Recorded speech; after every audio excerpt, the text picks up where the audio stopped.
23 अगस्त को हमने एक लकीर खींची है।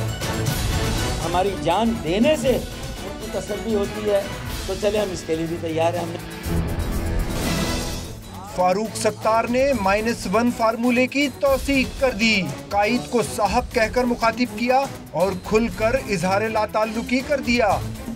साहब से हमारा मुकम्मल कतई ताल्लुक है, कतई ताल्लुक है, मुकम्मल डिस्कनेक्ट है। ये भी वाज़ेह कर दिया कि सियासी ओनरशिप खैरात में नहीं मांगी जा रही, सियासी आज़ादी को बहाल करने और मनफी सोच की तरफ ना धकेलने का मुतालबा किया।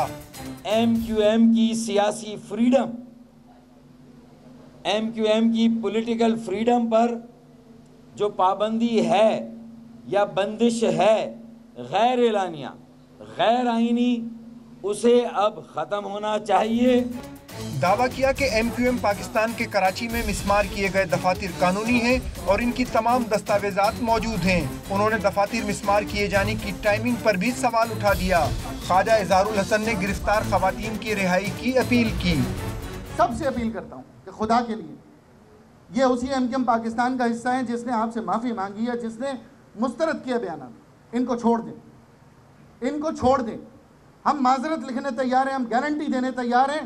ये हमारी घरेलू बाकिरदार पढ़ी लिखी खवातीन है। अगर इश्तियाल अंगेज़ी में इन्होंने कोई रद्दमल किया है तो इन्हें छोड़ दें। इनका कहना था कि अगर गलती MQM के प्लेटफार्म से हुई है तो इसकी तलाफी की जाएगी, लेकिन नारे की बुनियाद पर फैसले ना किए जाएं, क्योंकि ये नारे कौम मुस्तरद कर चुकी है।